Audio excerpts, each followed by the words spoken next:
আজকের এই এক্সপ্লেনারে আপনাদের স্বাগত। আজ আমরা সরাসরি চলে যাব হিমালয়ের কোলে লুকিয়ে থাকা এক ছোট্ট গ্রামের গল্পে।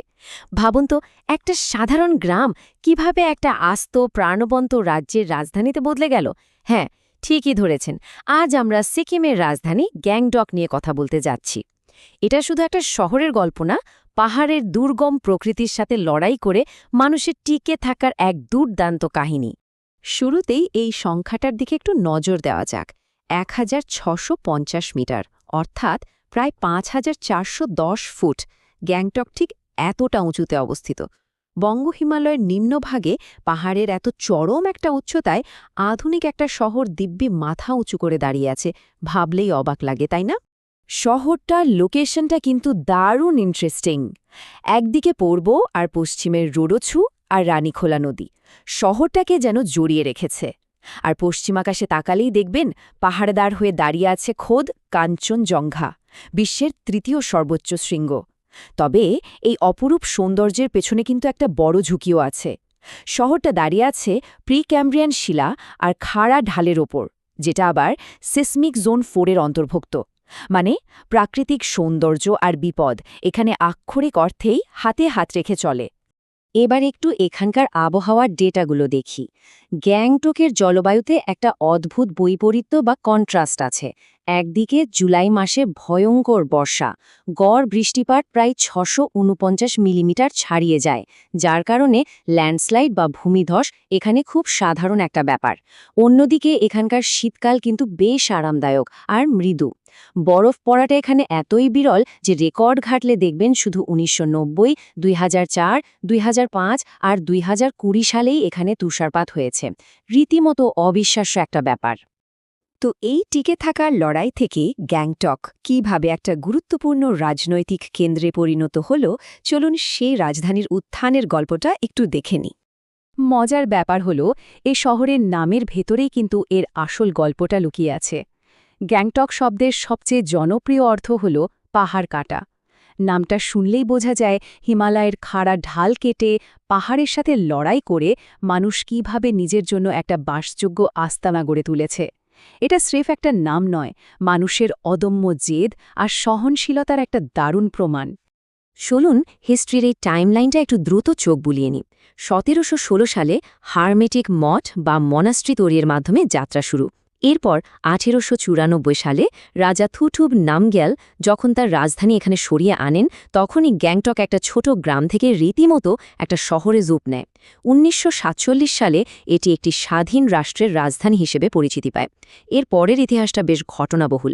উৎসগুলো থেকে জানা যায় ১৯৭৫ সালে ভারতীয় সেনাবাহিনীর তত্ত্বাবধানে হওয়া এক গণভোটের মাধ্যমে সিকিম ভারতের ২২তম রাজ্যে পরিণত হয়, আর গ্যাংটক পায় সেই রাজ্যের রাজধানীর মর্যাদা।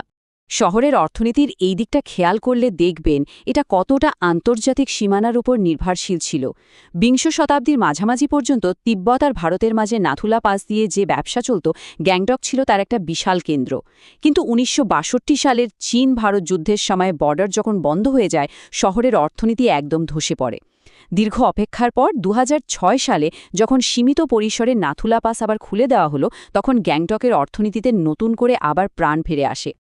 ইতিহাস তো জানলাম, এবার চলুন দেখি অর্থনীতি আর নাগরিক জীবনের কি অবস্থা। এমন একটা দুর্গম জায়গায় আধুনিক অর্থনীতি চালাতে গেলে যে দারুণ কিছু ইউনিক সিভিক সলিউশনস দরকার, সেটা এখন আমরা দেখব। এই পয়েন্টগুলো গ্যাংটকের ইনফ্রাস্ট্রাকচারকে একদম চোখের সামনে ভাসিয়ে তোলে।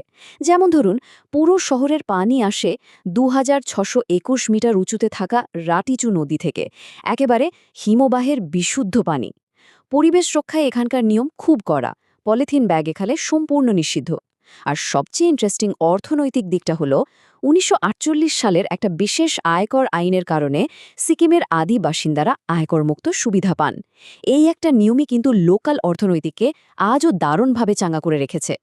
কিন্তু গ্যাংটকে চলাফেরা করাটা মোটেও সহজ কাজ নয়। পাহাড়ের এত খাড়া ঢালের কারণে সাধারণ সিটি বাস চালানো এখানে প্রায় অসম্ভব। বাসের সংখ্যা ১%রও কম। তাহলে মানুষ যাতায়াত করে কিভাবে? এই চার্টটা দেখুন। শহরের প্রায় ৯৮% পরিবহনই হল 4 হুইল ড্রাইভ ট্যাক্সি বা ব্যক্তিগত গাড়ি। এর বাইরে শেয়ার জিপ আর কেবল কার বা রোপের ওপর ভরসা করেই এখানকার দৈনন্দিন জীবন চলে। আর যোগাযোগ ব্যবস্থার কথা বলতে গেলে পাকিয়ং বিমানবন্দরের কথা বলতেই হয়। ভাবুন তো, ১৪০০ মিটার উচ্চতায় পাহাড়ের চূড়া কেটে একটা গ্রিনফিল্ড বিমানবন্দর বানানো কতটা কঠিন একটা ইঞ্জিনিয়ারিং চ্যালেঞ্জ হতে পারে। সমস্ত লজিস্টিক বাধা পেরিয়ে এটি উত্তর পূর্ব ভারতের প্রথম গ্রিনফিল্ড বিমানবন্দর হিসাবে তৈরি হয় এবং ২০১৮ সালে ভারতের ১০০তম অপারেশনাল বিমানবন্দর হিসাবে উদ্বোধন করা হয়। এর ফলে এই দুর্গম পাহাড়ি শহর সরাসরি আকাশপথের সাথে যুক্ত হয়ে যায়। এবার এই স্ক্রিনের সংখ্যাটার দিকে একটু নজর দিন। ১০০%।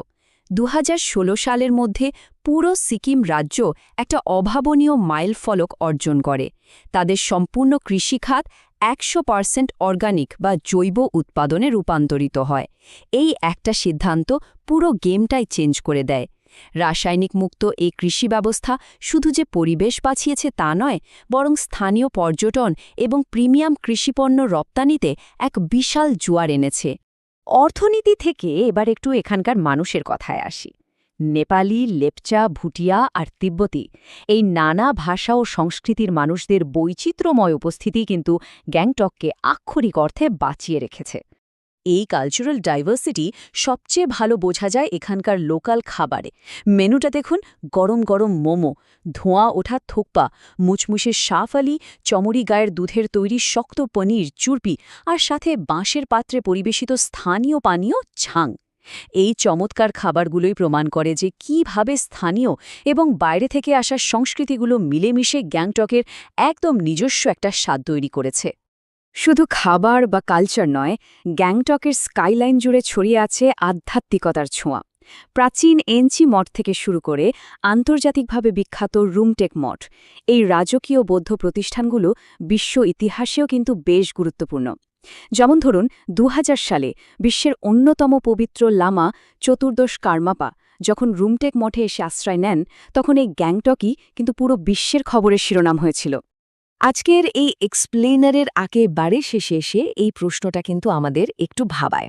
একটা দুর্গম, বলতে গেলে প্রায় বিচ্ছিন্ন পাহাড়ি গ্রাম কিভাবে আজকের এই ১০০% অর্গ্যানিক আর সফল একটা ট্যুরিজম হাবে পরিণত হলো? গ্যাংটকের প্রতিকূলতাকে জয় করার এই অবিশ্বাস্য মডেল কি ভবিষ্যৎ নগর উন্নয়নের জন্য একটা দারুণ দৃষ্টান্ত হতে পারে না? এই প্রশ্নটার উত্তর খোঁজার আর গ্যাংটকের এই রূপান্তর নিয়ে একটু ভাবার আমন্ত্রণ জানিয়ে আমাদের আজকের এই বিশ্লেষণ এখানেই শেষ করছি।